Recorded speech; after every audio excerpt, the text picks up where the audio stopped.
Allow করবে না, মিডিয়াকে অ্যালাউ করবে না, ওইখানে মিডিয়া কাজে দিচ্ছে না। আপনারা যদি ট্রান্সপারেন্ট থাকেন তাহলে মিডিয়া অ্যালাউ কেন করবে না? আপনারা ট্রান্সপারেন্ট থাকেন, আপনারা যদি ট্রান্সপারেন্ট থাকেন তাহলে মিডিয়ার তো কোনো প্রবলেম নেই। দর্শক, এই মুহূর্তে আমরা দেখতে পাচ্ছি যে বুয়েসেলের অফিসে কর্মকর্তাদের সাথে দেখা করার জন্য, বৈঠক করার জন্য কিন্তু একটা প্রতিনিধি টিম কিন্তু এখন যাচ্ছে আন্দোলনরত শিক্ষার্থীদের। একটি প্রতিনিধি টিম কিন্তু বুয়েসেলের কর্মকর্তাদের সাথে দেখা করার জন্য তাদের অফিসে তাদেরকে ডেকেছে। এখন দেখা করার জন্য কিন্তু তারা এখানে অলরেডি চলে এসেছে। ইতিমধ্যেই তারা প্রবাসী কল্যাণ ডেস্কের সামনে কিন্তু অবস্থান করছে, ঠিক এই সামনেটাতে। এরই সাথে ওনাদের সাথে কিন্তু রয়েছে আজকের এই বৈঠকটি যিনি আয়োজন করে দিয়েছে, বা এই বৈঠকটি যিনি এই বুয়েসেল কর্তৃপক্ষের সাথে কথা বলে এই বৈঠকের আয়োজন করেছে, উনি হচ্ছে তারেক, ইন্সপেক্টর তারেক। উনি পুলিশ পরিদর্শক হিসেবে রয়েছেন। দর্শক, ইতিমধ্যে দেখতে পাচ্ছি আমরা বুয়েসেলের কর্মকর্তাদের সাথে কথা বলার জন্য কিন্তু আন্দোলনরত যারা রয়েছেন তাদের একটি প্রতিনিধি টিম কিন্তু যাচ্ছেন বুয়েসেল অফিসে কথা বলার জন্য।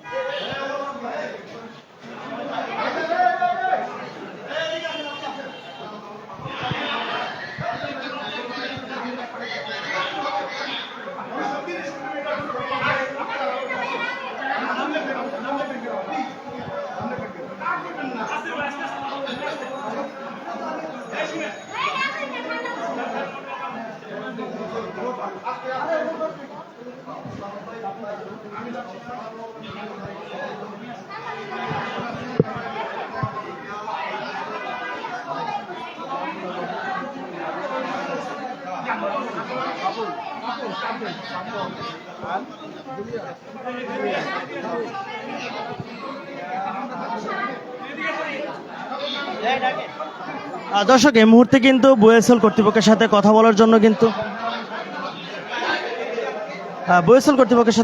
জন্য বৈঠকে ডেকেছেন বুয়েসেল কর্তৃপক্ষ। ওনাদের প্রতিনিধি দলের সাথে কথা বলবেন জানিয়েছে। দর্শক, আমরা বুয়েসেল কর্তৃপক্ষের যে রোড, সেই রোডে কিন্তু আমরা এগিয়ে যাচ্ছি।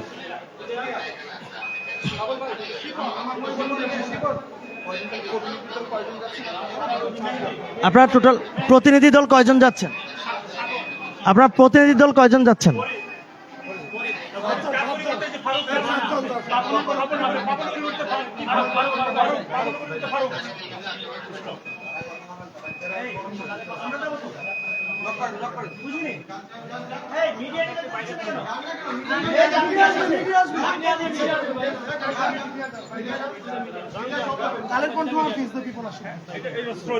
আপনি ওই যে ওনাদের কাছে পারমিশন, ওনারা যদি বলে আপনি উঠে চলে আসেন, সমস্যা নেই। ওই যে ওনাদের নাম্বার নেন, মিডিয়া আসলে অ্যাকসেপ্ট করবে না। বললাম তো আমার অফিস থাকলে আপনার মিডিয়া অ্যাকসেপ্ট করবেন। আমি একটা কথা বলি ভাই, আমরা মিডিয়ারা শুনেন, আমি আপনার পারমিশনটা কখন লাগে? যখন কোনো অপ্রীতিকর ঘটনা না ঘটে। কিন্তু সকাল থেকে কিন্তু এখানে অপ্রীতিকর ঘটনা ঘটে যাচ্ছে। আপনারা যদি এরকম ট্রান্সপারেন্ট রাখতে না চান, ওনাকে কল দেন, আপনারা কথা বলেন যে মিডিয়া আসতে যাচ্ছে। ওনাদের দাবি যে মিডিয়া এটা ট্রান্সপারেন্টলি প্রচার করতে হবে। আপনি আমাকে পেছাচ্ছেন, আপনি ডিজি ওনার নাম্বার আছে, একটু কথা বলেন ওনার সাথে, একটু কল দেন, একটু কল দেন। আমরা দুজন আসতে যাচ্ছি, জি আপনারা চলে আসুন, সমস্যা নেই। অথবা আন্দোলনরত যারা আছে তাদেরকে একটু কথা বলতে বলেন। আপনারা একটু একজন প্রতিনিধি কথা বলেন যে আমাদের সাথে মিডিয়া যাবে। আপনাদের কোনো সমস্যা আছে মিডিয়া গেলে? আমাদের সমস্যা নাই। মিডিয়া ট্রান্সপারেন্ট মিডিয়া গেলে আমাদের সমস্যা নাই। মিডিয়া জিনিস কথা বলেন আপনারা কথা বলেন যে আপনারা মিডিয়া ছাড়া যেতে পারবো না।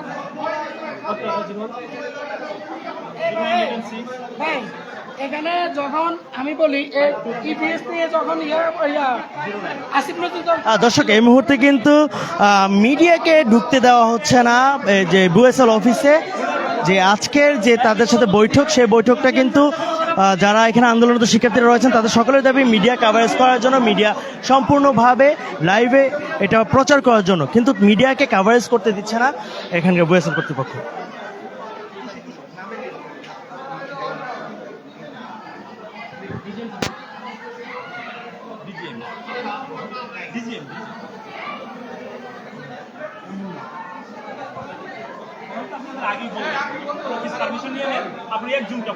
না ভাই, পারমিশনটা লাগে কখন? যখন কোনো অপ্রীতিকর বা ক্রিটিক্যাল সিচুয়েশন ক্রিয়েট না হয়। আচ্ছা, যেমন দেখেন, আচ্ছা আমি বলতে পারি, ওনার কলটা ধরছেন, আপনি একটু কল দেন। যেমন কিছুদিন আগে সচিবালয়ে একটা যখন অপ্রীতিকর ঘটনা ঘটলো, তারাই কিন্তু সচিবালয়ে ঢুকে এন্ট্রি রেস্ট্রিকশন ছিল। যখন এই ঘটনাটা ঘটেছে তখন কিন্তু সাংবাদিক সবার আগে ঢুকতে পারে। আপনাকে আমি বললাম তো এটা আমার অফিস না, রাইট? এটা আমার অফিস না, সরি ব্রাদার, এটা আমার অফিস না। যে তাদের দাবি যে গণমাধ্যম নিয়ে যেতে হবে। জি, একটু কথা বলুন ওনার সাথে। আপনি একটু কথা বলেন। ওটা আমি জানি না। ঠিক আছে, আপনি জানেন না। হ্যাঁ, স্যার জানেন আপনারা। এখন মিডিয়াকে যেতে দিচ্ছে না তারা, ওনারা মিডিয়াকে যেতে, আপনারা ঢুকে গেলে আমরা যেতে পারবো না। আপনাদের ছাড়া আমরা ভিতরে যাবো না। আসেন আপনাদের ছেড়ে আমরা যাচ্ছি না তো। আসলে বললাম না, যান ওরা আমি ছিল ওনাদের অফিস, আমার অফিস থাকলে বলে আমার থানা, আপনারা পুরো সবাই চলে আসেন, সমস্যা নেই। সবাই যেতে পারবে, সমস্যা নেই। না, কারণ ভাই বলতে পারি, কারণ ভাই আপনারা জনগণের কাছে জবাব দিয়ে দিতে প্রস্তুত, ওনারা প্রস্তুত না। ওনারা প্রস্তুত থাকে মিডিয়া যেতে, সমস্যা নেই। এটা ওই যে আপনি আমার প্রশ্ন করতেছেন। না না না ভাই, না, মানে এই প্রশ্নটাই ওনাদের কাছে করা হবে। জনগণের কাছে জবাব দিয়ে দিতে প্রস্তুত, কিন্তু এরা প্রস্তুত না, এই জন্য এরা মিডিয়া ভয় পায়। মিডিয়া ভয় পাবে কেন? না,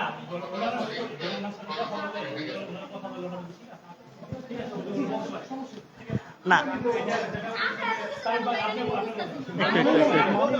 না তারেক ভাই, আচ্ছা একটু তারেক ভাই, এখানে না পেঁচানো না, নর্মালি কথাটা, এখানে কোন রকম অনৈতিক কথা হবে না, অনৈতিক আবদার নিয়ে কথা হবে না, রাইট? এটা আমার অফিস না, যৌক্তিক দাবি, এটা ওনার সাথে আমরা কথা বলবো, ঠিক আছে? অফিস না। আচ্ছা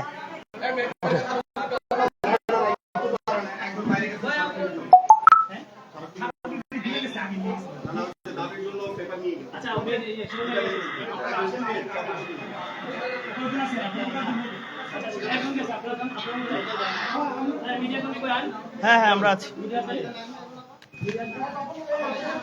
দর্শক এই মুহূর্তে কিন্তু আপনাদের এই যে আজকে আন্দোলনের যে মূল উদ্দেশ্য, সেই বুয়েসেল কর্তৃপক্ষের সাথে কথা বলার জন্য কিন্তু বুয়েসেল কর্তৃপক্ষের সাথে কথা বলার জন্য একটি টিম কিন্তু অলরেডি বুয়েসেল কর্তৃপক্ষের অফিসের দিকে রওনা হয়েছে, এবং সাথে রয়েছে বুয়েসেল আজকে আন্দোলনে অংশগ্রহণকারী যে প্রতিনিধি দল, বুয়েসেল কর্তৃপক্ষের যে অফিস, সেখানে কিন্তু উপস্থিত হয়েছে। আমি মিডিয়া রমনা আমরা তো রমনা দেখি আসছি, জায়গা আসি আমরা মধ্যে।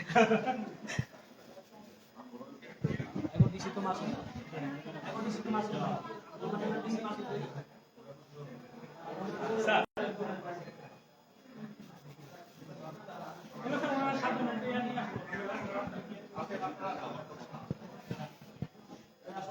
এই মুহূর্তে কিন্তু আমরা দেখতে পাচ্ছি যে আন্দোলনরত শিক্ষার্থী, আন্দোলনরত যারা রয়েছেন তাদের একটি প্রতিনিধি দল কিন্তু ইতিমধ্যেই কনফারেন্স রুমে বুয়েসেল কর্তৃপক্ষের সাথে কথা বলার জন্য এখানে, আমরা এখান থেকে কাভারেজটা নিব। এই মুহূর্তে আমরা রয়েছি বুয়েসেল যে কনফারেন্স রুম, সেই কনফারেন্স রুমে কিন্তু আমরা উপস্থিত রয়েছি।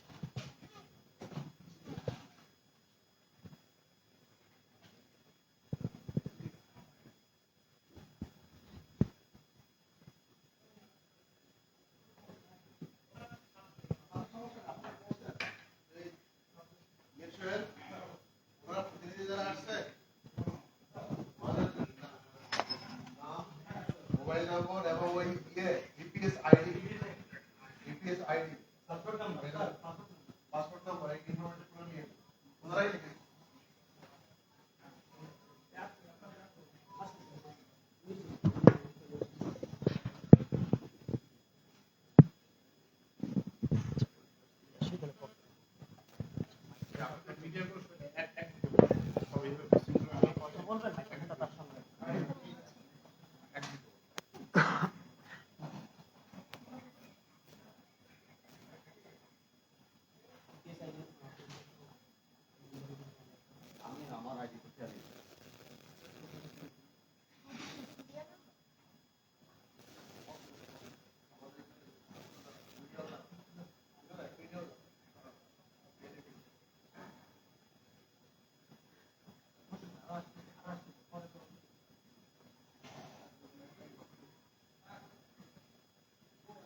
স্যার আইডিটা কি সিরিয়াল নাম্বার দিতে হবে?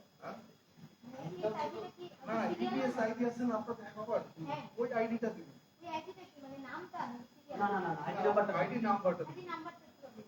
অনেকের মনে নেই বা অনেকের মোবাইলে ঠিক আছে আইডি নাম্বার না দিলে আপনি যে ইপিএস ক্যান্ডিডেট আপনি কেমনে আইডেন্টিফাই করবেন? আমি আপনাকে দেখা দিচ্ছি এখন আপনাদের আগে তো অনলাইনে কথা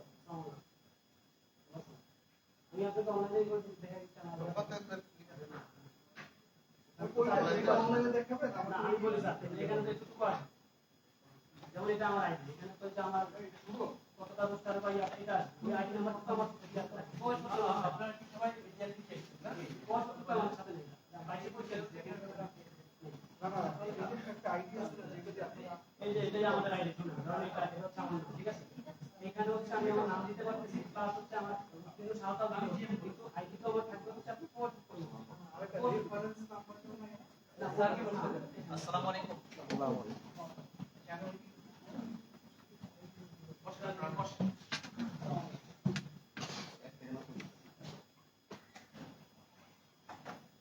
সবাই আসছে। আপনারা একটু কাইন্ডলি একটু নাম আপনার আইডি নাম মোবাইল নাম্বার ইপিএস আইডি আপনার তো রুস্তামুক্ত কর্মী রুস্তামুক্তির একটা আইডি নাম্বার আছে আর সবাই কেউ অন্তর্ভুক্ত আবার কেউ ডিলিট হয়ে গেছে তাও হলো দিন আচ্ছা আমি দিয়ে দিচ্ছি। আপনাদের আসলে মূল কথা হচ্ছে আপনারা আমাদের রুস্তামুক্ত ইপিএস কর্মী কেউ ইতিমধ্যে ডিলিট হয়ে গেছে কেউ হয়তো এখনো অক্ষম আছে আপনাদের আমাদের করে দিতে পারবেন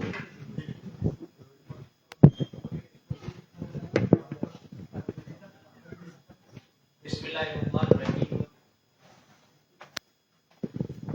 ভয়েসেলের পক্ষ থেকে আপনাদেরকে জানাই স্বাগত। আমাদের ভাইরা যারা কোরিয়ায় যাওয়ার জন্য প্রস্তুত আছেন এবং হচ্ছে আমাদের মিডিয়ার ভাইরা, আমরা অত্যন্ত আনন্দিত যে আপনারা আমাদের কাছে আসছেন এবং আপনাদের বিষয়গুলো আমাদেরকে সুযোগ দিচ্ছেন শোনার এবং আমাদের অনুধাবন করার। আমার একটু টেকনিক্যাল প্রবলেম হয়েছে, সেটি হচ্ছে আমি কেবলই গতকালকে এই প্রতিষ্ঠানে আসছি। আমার বয়স মাত্র 2 দিন এই প্রতিষ্ঠানে, তো সে কারণেই আমার হয়তো পূর্বাপর বিষয়গুলো খুব বেশি ধারণা নেই। তবুও এই বিষয়গুলো যতটুকু ধারণা পেয়েছি তো সেটুকু থেকে আমার যতটুকু জানা, তো আমি আমাদের ভাইদের কাছ থেকে প্রথমে শুনি যে আপনাদের বিষয়গুলো কি, সেই জায়গাগুলো কোথায়, আমাদের কতটুকু কি করার আছে আপনাদের জন্য, আমরা আমাদের সবটুকু করতে চাই। আপনারা এটাও জানেন যে এই বিষয়টি একটি দেশের বিষয় না, এটি একটা দ্বিরাষ্ট্রিক বিষয়। দুটো দেশের কিছু টার্মস কন্ডিশন থাকে, তাদের কিছু পলিসি থাকে, সেগুলোকে মেনে কিন্তু আমাদের এই অভিবাসন প্রক্রিয়া সম্পন্ন করতে হয়। তো আমরা আপনাদের কাছে শুনি যে আপনারা কি সমস্যা এখন অতিক্রম করছেন, আর সেই সমস্যা জায়গাগুলো কোথায় কি করলে আপনাদের জন্য আমরা উপকারে আসতে পারি, সেগুলো আমাদের জানলে ভালো হবে। কারণ আপনারা এই দেশ থেকে যাবেন, সেটি কিন্তু আপনারা নিজেরা প্রতিষ্ঠা পাইলে আপনাদের যতটুকু লাভ হবে তার চাইতে আমি মনে করি আমার দেশের লাভ বেশি হবে। এই জন্যে আমরা কিন্তু মুখিয়ে থাকি যে আমাদের একটি ভাইকে যদি আমরা পাঠাতে পারি তাহলে সেটি আমাদের খুবই আনন্দের বিষয়। কিন্তু তো আমি প্রথমেই, আমরা নিজেরা কোনো কথার ব্যাখ্যা দিচ্ছি না, বিশ্লেষণ করছি না, আমরা আসলে প্রথমে আপনাদের কাছে শুনতে চাই যে কোন কোন জায়গায় আপনাদের কি সুপারিশ আছে, কি আমরা করতে পারি, আমাদের কাছে আপনাদের কি আবেদন নিবেদন আছে সেটি আগে একটু শুনি। মেহরবানি করে আপনারা কে মাইক নেবেন, নিয়ে কথা বলেন, আমরা একটু নোট করি, তারপরে দেখি কোনটা কি করা যায়। Thank you.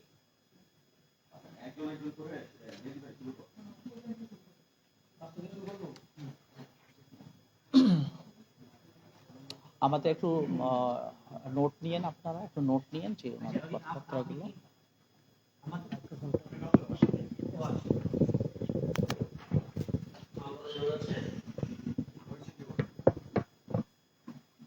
আসসালামু আলাইকুম, আমার নাম হচ্ছে এমডি সাগর বাদশা। আমি হচ্ছে 2022-এর ফেব্রুয়ারি ব্যাচ, লটারি ব্যাচ। ঠিক আছে, অলরেডি আমি এখন ডিলেট রোস্টার থেকে ডিলেট। আমি রোস্টারভুক্ত হয়েছিলাম। আমার রোস্টার প্রথম 1 বছর মেয়াদ শেষ হয়ে যাওয়ার পরও আমার ইস্যু হয়নি। দেন তার পরবর্তীতে 2য় বছর অতিক্রম হয়ে গেছে, 2 বছর অতিক্রম হয়ে যাওয়ার পরও আমার ইস্যু হয়নি। জি,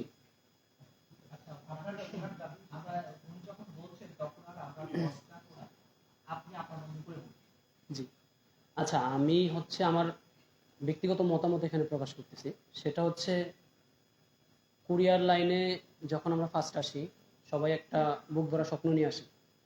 এখানে আমার স্বপ্ন, পরিবারের স্বপ্ন, সমাজের স্বপ্ন, সর্বোপরি দেশের স্বপ্ন জড়িত। যেহেতু এটা আমি মনে করি এটা হচ্ছে বাংলাদেশের জন্য একটা রেমিটেন্সের অনেক বড় খাত। ঠিক আছে, তো এই খাত থেকে আমরা যে টাকাটা আর্ন করব যদি আমি যাওয়ার পরে, দেন এটা দেশের আসার পরে দেশের কল্যাণে সবার কাজে আসবে সেটা। তো সেই দৃষ্টিকোণ থেকে যদি আমরা একটা কর্মী ওখানে যেতে পারি তাহলে এটা সবারই লাভ। তো সবার লাভের উদ্দেশ্যে যদি আমরা যেতে পারি তাহলে আমাদের মেনটেনেন্সের মধ্যে এরকম কি প্রবলেম যেটার কারণে আমরা 2 বছর রোস্টারে থাকার পরও আমার ইস্যু হচ্ছে না। আমার হচ্ছে এটা প্রথম 1 নাম্বার দাবি যে 2 বছর অতিক্রম হয়ে যাওয়ার পরও কেন আমাদের ইস্যু হচ্ছে না। দাবি নাম্বার 2, এটা হচ্ছে আমি আমার দাবিগুলো বলতেছি, সেটা হচ্ছে এক হচ্ছে 2 বছর থাকার পরও কেন ইস্যু হচ্ছে না। সেকেন্ড হচ্ছে আমরা যদি খেয়াল করি নেপাল বা শ্রীলঙ্কা, ভুটান, আদার্স কান্ট্রিগুলোতে একটা পার্সনের ফাইল 30 থেকে 40টা কোম্পানিতে যায়, কিন্তু সেক্ষেত্রে বাংলাদেশের তুলনা করলে আমাদের ফাইল 2 বছরে বড় জোর 1-2টা কোম্পানিতে যায়, আর না হলে এরকম অনেক লোক আছে যাদের ফাইল কোম্পানিতে যায়ই না। এটা হচ্ছে সেকেন্ড প্রশ্ন, যে কোম্পানিতে ফাইল না যাওয়ার প্রবলেমটা কোথায়, এটা আমরা জানতে চাচ্ছি। কারণ অ্যাকচুয়ালি কেন ফাইলটা আমার কোম্পানিতে যাবে না। আর 3য় নম্বর কথা হচ্ছে, ফার্স্ট সেকেন্ড তো গেল, 3য় নম্বর হচ্ছে আমরা রোস্টারভুক্ত যারা আছে বা ডিলেট হয়ে গেছি, ডিলেটদের নিয়ে আমাদের সংশ্লিষ্ট কর্তৃপক্ষ বুয়েসেল এর মানে বর্তমানে কোন কার্যক্রম চলমান আছে, যে বা বুয়েসেল আমাদের ডিলেটদেরকে নিয়ে কি পরিকল্পনা করতেছে, এটা আমি জানতে চাচ্ছি। আমরা কেন আমাদের ইস্যু হচ্ছে না, কেন আমাদের ফাইল কোম্পানিতে যাচ্ছে না, এবং আমাদের ডিলেট যারা হয়ে গেছি তাদেরকে নিয়ে বুয়েসেলের পরিকল্পনা কি, এই 3টা। আচ্ছা, ঠিক আছে, থ্যাংক ইউ। আমরা অনুরোধ করব এই ভাই যে বিষয়গুলো উত্থাপন করেছেন রিপিট না করে নতুন বিষয়গুলো জি, আসসালামু আলাইকুম। নাম বলেন। আসসালামু আলাইকুম, আমার নাম হারুনুর রশিদ। সবাইকে আসলে আন্তরিকভাবে ধন্যবাদ যে আমাদেরকে সময় দিয়েছে এখানে কথা বলার জন্য। আমি বিশেষভাবে কৃতজ্ঞ ইপিএস লাইনে এসে এই আমাদের যে যারা কর্মকর্তা আছে, আমার 2টা কথা শোনার তাদের সময় হয়েছে, এজন্য আমি বিশেষভাবে কৃতজ্ঞ তাদের সবার কাছে। সবাই আমার কথাগুলো আমি যতটুকু পারবো আর কি, আমি আসলে 4 বছর 10 মাস একটা ফ্যাক্টরিতে ছিলাম, কোরিয়া ফেরত। আমি একটা ফ্যাক্টরি, আমার এখানে আমি যখন বাংলাদেশ থেকে যাই, আমার যারা ঊর্ধ্বতন কর্মকর্তা, আমার যারা স্যাররা, আমি 4 বছর 10 মাস একটা ফ্যাক্টরিতে ছিলাম নিরলস শ্রম দিয়ে। আমার দায়িত্বটা ছিল কি, আমার দায়িত্ব ছিল যত কষ্টই হোক একটা ফ্যাক্টরি ছাড়া যাবে না। আমার দায়িত্ব ছিল কি, কোরিয়ার যতগুলো আইন আছে, ডিসিপ্লিন আছে, সমস্ত কিছু আমার মানা, আমার দায়িত্ব যেটা, আমি প্রবাসী হিসাবে আমার দায়িত্বটা 100% মানার চেষ্টা করেছি। তো 4 বছর 10 মাস অতিক্রান্ত হওয়ার পরে আমি যখন করোনা টাইমে আমি দেশে চলে আসবো, আমার মালিকের সাথেও বারবার কথা হয়েছিল। 4 বছরের মাথা ও বললো যে তুমি এক কাম করো, তুমি আমার ফ্যাক্টরিটা চেঞ্জ করো না, ফ্যাক্টরি থেকে যাও, আমি রিএন্ট্রি দিয়ে দিব। তো আমি বললাম ঠিক আছে, আমি আমার শ্রম দিয়ে আমি কাজ করে যাচ্ছি। তো 4 বছর 10 মাসের সময় মালিক বললো যে আমি রিএন্ট্রিও দিব না, রিটায়ারমেন্ট তেজিগোনও দিব না তোমাকে। তো আমি বললাম যে কেন? তুমি পারলে কিছু করো, আমার হাতে কোরিয়ান অথরিটি যে নিয়ম কানুন বা আইন দেওয়া আছে, আমার হাতে অনেক ক্ষমতা, তুমি কিছু করতে পারলে করে দেখাও। তো আমি বললাম, আমি আমার বাংলাদেশ এম্বাসিতে ফোন দিলাম যে স্যার আমরা কি করতে পারি। আমি করোনা টাইমে ফ্লাইট হয় খুব কম, টিকিটের মূল্য অনেক বেশি, আমার তেজিগো আটকাই দিছে। তো ওনারা বললো যে তুমি ঠিক আছে বলছো, আমরা এটা নিয়ে কথা বলতেছি, আর লেবার অফিসে তুমি কমপ্লেনটা দাও। তো আমি লেবার অফিসে সরাসরি চলে যাই যে আমার সমস্যাটা এরকম, আমি 4 বছর 10 মাস একটা ফ্যাক্টরিতে ছিলাম, আমার তেজিগো আটকাই দিছে। তো ওনারা বললো ঠিক আছে, ওই পাসপোর্ট নাম্বার সমস্ত কিছু ফ্যাক্টরি যে ডকুমেন্টস গুলো দাও, আমরা বাকিটা দেখতেছি। আসলে ইপিএস এ আমরা যারা শ্রমিকরা যাই, আমাদের সর্বোচ্চ যেটা ক্ষমতা আছে আমরা স্যালারিটা আদায় করতে পারি। এর বাইরে আমি 4 বছর 10 মাস একটা ফ্যাক্টরিতে সব নিয়ম কানুন মেনে চললেও মালিক যদি আমাকে রিএন্ট্রি না দেয়, আমার কোনো কিছু করার এখতিয়ার থাকে না। লেবার অফিসগুলো বারবার বলছে যে আমরা আসলে আমাদের এই যে শ্রমিকটা সবকিছু মেনে গেল, আমরা আসলে কিছু করতে পারি না। যে শ্রমিকটা সমস্ত আইন মেনে গেল, ও কোরিয়ার সমস্ত ডিসিপ্লিন মেনে গেল, 4 বছর 10 মাস কোনো ফ্যাক্টরি চেঞ্জ করলো না, তার জন্য আমরা আসলে পারি নাই, কারণ ওই রকম আইন আপনাদের জন্য আমরা তৈরি করে নিতে পারি নাই। তো আমি বাংলাদেশ এম্বাসিতে ফোন দেওয়ার পরে ওনারা বললো যে আপনি যেহেতু বৈধভাবে বুয়েসেল আপনাকে পাঠিয়েছে, আপনার দায়িত্ব বৈধভাবে দেশে চলে যাবেন এবং আপনি পরীক্ষা দিবেন। পরীক্ষা দেওয়ার পরে আপনারা সর্বোচ্চ অগ্রাধিকার পাবেন, যারা ফ্যাক্টরিটা চেঞ্জ করে নাই, সর্বোচ্চ নিরলস শ্রম দিয়ে গিয়েছেন। তো আমরা ওই ভরসায় বাংলাদেশে চলে আসি, আমরা অবৈধ হই না। আমাদের ধারণা ছিল আমরা আমাদের দক্ষতা, ভাষাগত দক্ষতা আবার দেখাবো, এবং বুয়েসেল এর কর্মকর্তা যারা আছে এই বিষয়গুলো, যারা আমরা অনেক পরিশ্রম এবং আমরা আমাদের যোগ্যতাটা দেখিয়ে আসি, তারা আমাদের কিন্তু আইডি কার্ড, এলিয়েন কার্ডে আমাদের একটা নাম্বার দেওয়া থাকে। আমি 4 বছর 10 মাস কি করেছি সমস্ত ডকুমেন্টস ওই এলিয়েন কার্ডটা সার্চ দিলে বের হয়ে যাবে। আচ্ছা, এখন আমি যে বলতে চাচ্ছি 2022 পরবর্তী, আসলে আমাদের যারা কর্মকর্তা 22 পূর্ববর্তী প্রতি বছর একটা সার্কুলার হয়েছে। আমরা আমাদের জানতাম আমাদের চাহিদা কি, যোগান কি রকম আছে। বুয়েসেল করতো কি প্রতি বছর সার্কুলারটা দিয়ে 80% ছেলে পেলে চলে যেত, পরের বছর আবার একটা সার্কুলার দিত যে আমার এই অবস্থা, কন্ডিশনটা এখন এই। কিন্তু 22 পরবর্তী পরপর 3-4টা সার্কুলার দিয়ে দিল। কিন্তু 2022 পরবর্তীতে পরপর 3-4টা সার্কুলার চলে আসলো। তো সার্কুলার গুলো যখন আসলো, কি জন্য আসলো? 22 পূর্ববর্তী করোনা টাইমের কিছু সমস্যাকালীন এই আমরা ফ্লাইট গুলো বা অন্যান্য দেশ থেকে লোক নিতে পারে নাই, আমাদের দেশ থেকে তখন কিন্তু একটা বড় ইস্যু হয়েছে। বুয়েসেল পরবর্তীতে অনেকগুলো সার্কুলার দিয়ে দিল। ওটা কিন্তু আমাদের দক্ষতা না, আমাদের যে ছেলেপেলেরা যে খুব বড় ইস্যুতে যাচ্ছে, ওটা কিন্তু আমরা পাইনি, অন্যান্য দেশগুলো ফেল করেছে। তখন আমরা বড় একটা ইস্যু দিয়েছি। যখন মালিকরা অন্য দেশ থেকে লোক নিতে পারে নাই, বাংলাদেশ থেকে নিয়েছে। তো পরবর্তীতে যে ছেলেপেলেগুলো, আমাদের ইস্যু কিন্তু 350-400 উপরেও গিয়েছে। কিন্তু রিলিজের যে বিষয়টা, আসলে এখানে আমাদের তো 1-2টা ছেলে যাচ্ছে না, তো এখানে শত শত ছেলের একটা বিষয় থাকে। আমি আমার শ্রমিক সবচেয়ে ভালো তাও বলতে পারবো না, কিন্তু এইটা কন্ট্রোল করার যে আমার সমস্যাটা কোথায়, আমার ছেলেরা কেন রিলিজ নিচ্ছে, ওইখানে যে সমস্যাগুলো হচ্ছে আমার রিলিজটা ঠেকায় দেওয়ার জন্য। রিলিজটা আমি যদি ঠেকাই দিতে পারতাম, কিভাবে আমার সমস্যাগুলো কোথায় ফাইন্ড আউট করে, যে মালিক শ্রমিক দ্বন্দ্ব বা অন্যান্য যে সমস্যাগুলো আরো আছে, আমাদের বুয়েসেলের কর্মকর্তারা জানে সমস্যাগুলো কোথায়। আমি যদি সমস্যাগুলো ঠেকাই দিতে পারতাম, তাহলে আমার ইস্যু কিন্তু অটোমেটিক বেড়ে যেত। আপনারা হয়তো জানেন না, কোরিয়াতে আমরা যারা বাংলাদেশি আছি, অন্যান্য 16টা দেশের তুলনায় কোনো অংশে কম হার্ডওয়ার্ক করি না। সবচেয়ে বেশি হার্ডওয়ার্ক বাংলাদেশের ছেলেরা রাত দিন একাকার করে কাজ করতেছে। কিন্তু আমাদের যে ছেলেরা যে কাজটা করে, আমাদের পজিশন থাকা উচিত ছিল 2 কি 3-এ, কিন্তু আমরা চলে গেছি 10-11-তে চলে যাচ্ছি আমরা। তো এইখানে আমাদের রোস্টার কর্মীদের একটা ব্যর্থতা আছে। আমরা আসলে সবাই তো ভালো আমি তাও বলতে পারি না, কিন্তু এখানে বুয়েসেলের কর্মকর্তাদের বিশেষ একটা দায়িত্ব ছিল গত 16-17 বছর যাবত, যেখানে আমার যে এখানে ইস্যুটা হারাচ্ছি। আমি সাপোজ একটা কথা বলি, আমি যখন কোরিয়াতে যাই, আমাকে প্রথমেই স্টিক ধরায় দিচ্ছে, খাবার দিচ্ছে কি কাঁচা মূলা, কাঁচা সবজি, যে খাবারের স্মেলটাই আলাদা। অথচ এখান থেকে আমি যখন যাচ্ছি, একটা ছেলে গিয়ে ওখানে যখন কেবিজে ঢুকতেছে, ও আমার সামনে বমি করে দিচ্ছে।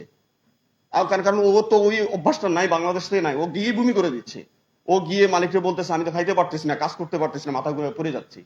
তো এই জিনিসগুলো কখনো বুয়েসেল ফাইন্ড আউট করে নাই, যে একটা ছেলে হুট করে যদি গিয়ে খাবারেই যদি অভ্যস্ত না হয়তো খাইতেই না পারে আমরা, তাহলে ওই ছেলেটা কাজ করবে কিভাবে। কিন্তু আমার যে মন মানসিকতা, আমার মতো হাজারো ছেলে আছে, যে আমি একটা উন্নয়নশীল দেশ থেকে আসছি, আমার কাজ হলো যত কষ্টই হোক আমার এখান থেকে একটা বেনিফিট দেশকে দিতে হবে, আমি নিজে একটা বেনিফিট নিয়ে যেতে হবে, আমার ভিতরে এটা ছিল। কিন্তু সবগুলো ছেলে ওই কন্ডিশনে, ওই অবস্থায় প্রতিযোগিতায় টিকে থাকার জন্য একটা পরিবেশ বাংলাদেশ থেকে করে দেওয়ার উচিত ছিল। যে সমস্যাটা, এটা তো একটা ছোট্ট উদাহরণ দিলাম আমি, এরকম অনেক সমস্যা আছে যার কারণে আমরা ইস্যু হারাচ্ছি। তো এইখানে আমার যে প্রশ্নটা হলো যে 22 পরবর্তীতে এতগুলো সার্কুলার দেওয়ার কারণে এই যে ছেলেপেলেগুলো অতিরিক্ত রোস্টার হলো, রোস্টারের কারণে এই যে বারবার বলতেছে ছেলেরা যে আমার ফাইল যায় না, তো আমি তো জানি কেন যায় না, আমার চাহিদা কিরকম আমি জানি, চাহিদার চেয়ে আমি যখন অতিরিক্ত রোস্টারটা করেছি তো ওই বাকি ছেলেপেলেগুলোর আপনার সিভিটা তো দেখানোর সুযোগ নাই। আমি আরেকটা কথা বলি, 22 পরবর্তী যখন আমরা অল্প কিছু ছেলেপেলে ছিলাম তখন আমি কোরিয়া ফেরত, আমার 250-র উপরে ফাইল ছিল, আমরা কোরিয়া ফেরত, আমাদের ইস্যু হইতো একটা দুইটা, সর্বমোট 2 বছরে 17 থেকে 18টা ছেলে কোরিয়া ফেরত গেছে যারা স্কিল লেবার ওইখানে কাজ করে আসে, অথচ এইটা নিয়ে আমাদের বুয়েসেল কখনোই কথা বলে নাই। কিন্তু এই যে তারা বলে র্যান্ডমলি সিবি দেখানো হয়, আসলে র্যান্ডমলি দেখানো হয় না। যদি র্যান্ডমলি দেখানো হইতো ওই সময় যে পরিমাণ কোরিয়া ফেরত ছিল এইখান থেকে না হলেও 50 থেকে একেবারে মিনিমাম 100 ছেলেপেলের সিবি অন্তত মেডিসন আসার কথা ছিল, কিন্তু দেখাই নেই, সিবি গুলো আলাদা করে ফেলছে।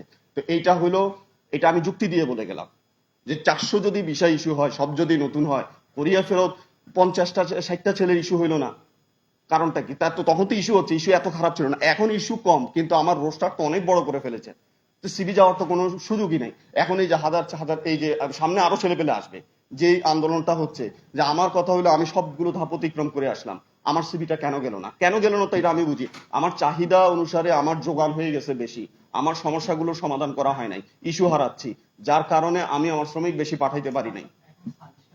এখন মূলত এখন যে ছেলেপেলেরা আছে আমাদের, এদের আমরা কি জবাব দিব যে হাজার হাজার রোস্টার ডিলিট হচ্ছে, সামনে হবে, তো এদের মূল দাবি হলো এদেরকে অটো রোস্টার করতে হবে, সিরিয়ালি সিবি প্রেরণ করতে হবে নতুন সার্কুলার না দিয়ে। নতুন ছেলেপেলেদের মূল দাবি হলো এটা। অটো রোস্টার করতে হবে, জি জি, এটা যদি একটু বুঝিয়ে বলুন।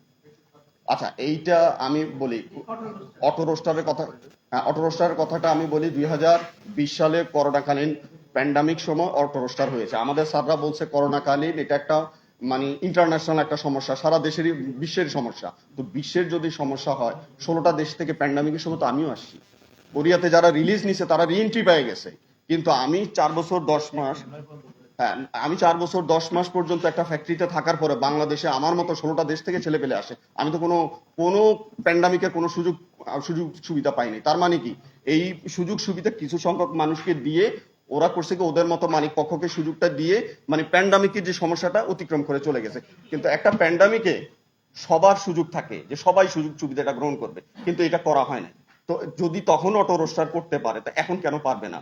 এখন এই বাংলাদেশের ছেলেপেলেরা যখন প্যান্ডামিকের সময় অন্য দেশ থেকে লোক দিতে পারে নাই, কোরিয়া শ্রম মন্ত্রণালয় আমার দেশের ছেলেপেলে যোগান দেয় নাই, কাজ করে নাই, তাহলে এখন আমার ছেলেপেলে বিপদে পড়ছে, কোরিয়ান অথরিটি এটা দেখবে না, মানবিক বিচার করবে না? তো এইখানে 1 থেকে 9 পর্যন্ত অনেকগুলো দাবি, আমি কি বলতে পারবো সবাইকে যে ছেলেপেলেদের দাবিগুলো?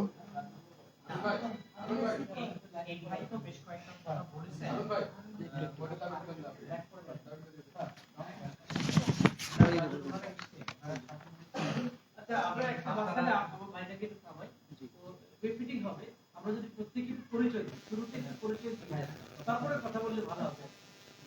পরিচয় দিয়ে ইতিহাসটা দেখানো যাবে। জি জি জি, আর প্রথমে আপনি বলেন। আমার নাম হচ্ছে সাগর বাচ্চা, 2022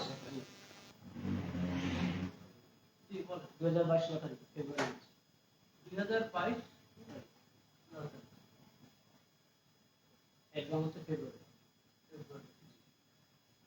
তারপরে যে আমার নাম হারুনুর রশিদ, আমি কোরিয়া ফেরত 4 বছর 10 মাস, আমি 2022 সালে বাংলাদেশে এসে 22 ভাষা পারদর্শী, রোস্টার ডিলিট। এখন কি অবস্থা? আমি রোস্টার ডিলিট মানে রিএন্ট্রির জন্য রোস্টার স্যার না, আমি স্পেশাল সিবিটিও আমি পরীক্ষা দিয়েছি 195 পেয়ে, বাট আমার কোম্পানির ইমিগ্রেশন মামলা আছে, অবৈধ লোক খাটানোর কারণে ইমিগ্রেশন মামলা দিয়েছে, যার কারণে আমি স্পেশাল সিবিটি জমা দিতে পারি নাই। আমাকে আমাদের এই কিরণ স্যারও বলেছে জি রোস্টার ডিলিট রিএন্ট্রি আমি পাই নাই, আমি 4 বছর 10 মাস ছিলাম, রিএন্ট্রি পাই নাই, কিন্তু আমি স্পেশাল সিবিটি দিয়েছি, স্যার বলছিল স্পেশাল সিবিটিতে জমা দাও, বাট ইমিগ্রেশন মামলার কারণে আমি জমা দিতে পারি নাই। আমি পারদর্শীতে 190-র মতো পাইছি, ওইখানে জমা দিয়েছি।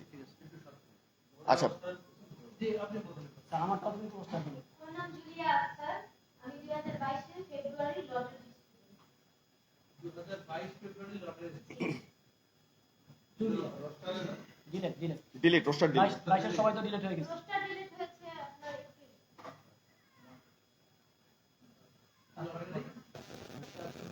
মোহাম্মদ ওমর ফারুক 2022 লটারি ফেব্রুয়ারি পুরস্কার দিলেন।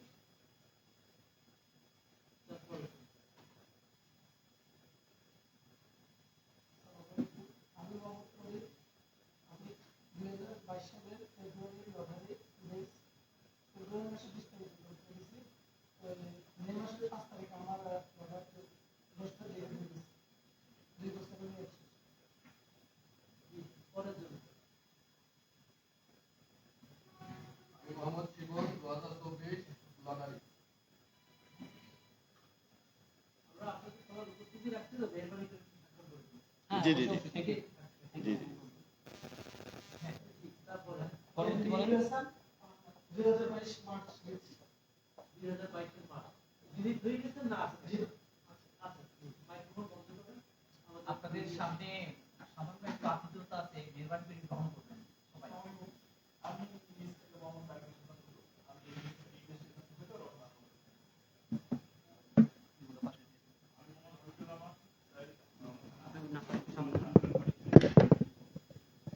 একটু মিডিয়া ভাইদের সাথে পরিচিত হই। কাইন্ডলি কিন্তু নাম আর যে জায়গা থেকে এসেছেন বলবেন। আমি পার্টিকুলার ক্যাম্পাস ফ্যান। আমার নাম মীর রাসেল, আমি দেশ সমাজ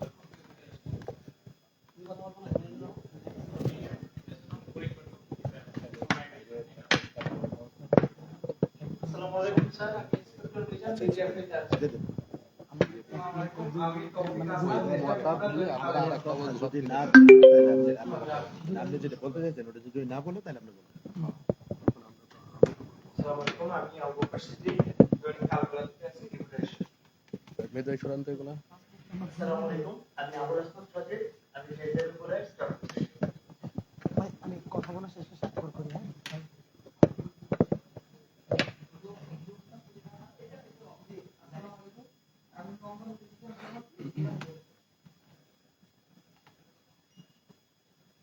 এই দুটো জায়গা খালি রাখেন, আমি করব করে দেব।